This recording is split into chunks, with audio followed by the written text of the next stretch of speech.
Since its debut in 2014, 90 Day Fiancé has produced over 20 distinct spin-offs. Nevertheless, I firmly believe that several of these programs may be simply replaced with far more innovative concepts. The first 90DF spin-off, Happily Ever After, was launched in 2016 to chronicle couples' lives after the 90 days, including Lauren and Alexi and Danielle and Mohammed Jabali. By season 8, however, the show has American couples who never applied for a K-1 visa or were married, such as Big Ed Brown and Liz Woods. I think it's time to give the spin-off a break and replace it with something that might be unusual, but at least novel, especially since the number denoting the season of the show continues growing. For the first few seasons, spin-offs like Darcy and Stacy and the Family Chantel were refreshing, but gradually, even the most devoted viewers lost interest in them. For a reason, the 90 Day Fiancé, Love in Paradise and 90 Day. The single-life spin-offs are drawing more attention than their more established counterparts with the same faces. The concept of the 90-day house has been around for a while. There are enough cast members to survive for several seasons of a completely new format, modeled after Big Brother, as the number of participants in the series keeps expanding with each spin-off or season debut. Spin-offs like Teen Mom, Family Reunion, and The Real Housewives' Ultimate Girls Trip have been investigated by popular franchises like Teen Mom and The Real Housewives. Nothing, in my opinion, is preventing 90 Day Fiancé creators from taking a tentative step into these well-trod ground. Season 8 of the Happily Ever After, Tell All served as a sort of preview for a house concept with its 5 sections and no limits warning. A massive New Jersey mansion was forced to house 8 couples. Expected fireworks were shown with the caliber of celebrities this season has managed to include in their cast. The inclusion of the hot tub was fantastic, and the presence of an enraged and furious Angela Deem gave the format a hint of terror. Viewers' reactions to the tell-all have been overwhelmingly positive, and I believe this is a popular idea. It's interesting that my wish will shortly be fulfilled. Shabuti, the 90 Day Fiancé blogger, is believable. He disclosed in July 2024 that a brand new 90 Day Fiancé house spin-off is presently in the early phases of development. Though production hasn't started yet, Mile Manor is said to be an inspiration. Fans' favorite cast members from 90 Day Fiancé, 10 of them, will live in a house with a new bathroom full of regular people. According to the blogger, Tim Malcolm, Tiffany Franco, and Eswilu Pula are a few of these cast members.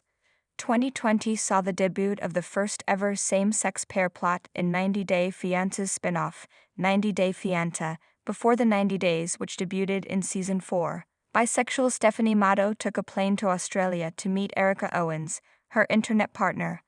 Even though Stephanie and Erica's relationship ended in the program, there were other LGBT+ couples in the series before them.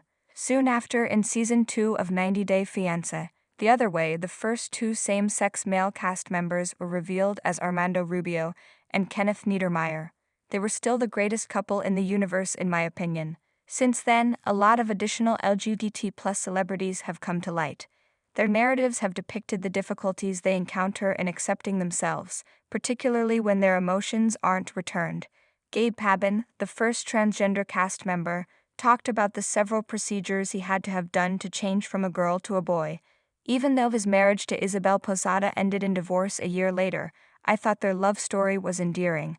When Justin Moldova, the partner of transgender artist Nikki Exotica, told her he wasn't homosexual or attracted to trans people, it crushed her heart.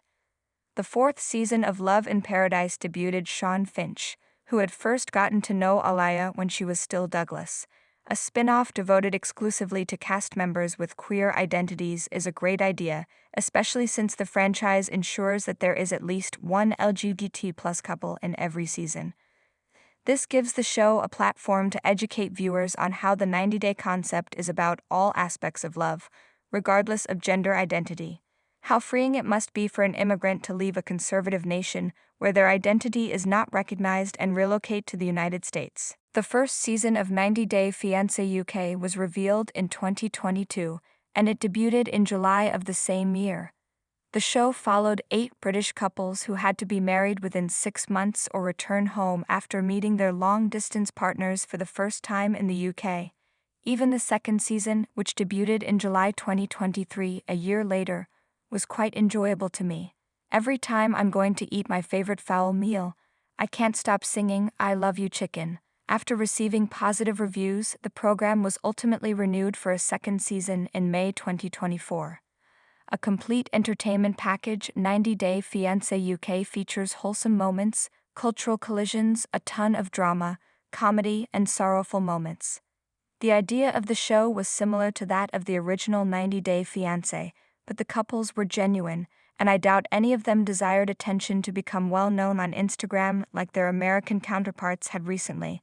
I firmly believe that the creators of the show should attempt the 90-day format in other nations like Australia, Canada, France, and Sweden in order to achieve a truly global takeover, and clarify how the application process for a fiancé visa varies in each country.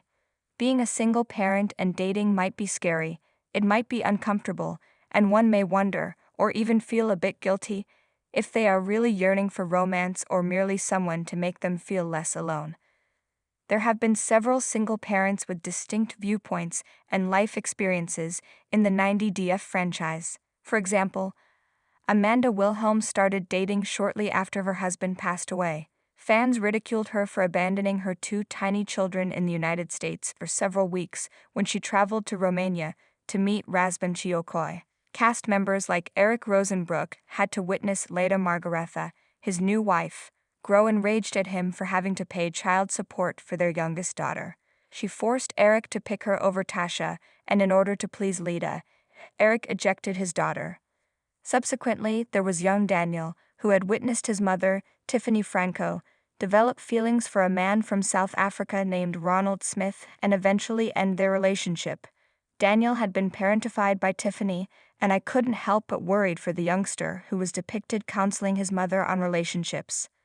A partner who is genuinely serious about dating a single parent, or who is one themselves, could make the relationship go much more smoothly when job and childcare obligations take precedence. People will constantly attempt to discourage someone from dating while a single parent and bring up the drawbacks. I do believe that a single-parent 90-day fiancé spin-off might be very successful though, because other single-parent cast members, including Anna Mare Kempisi and Robert Springs, have managed to have happy relationships.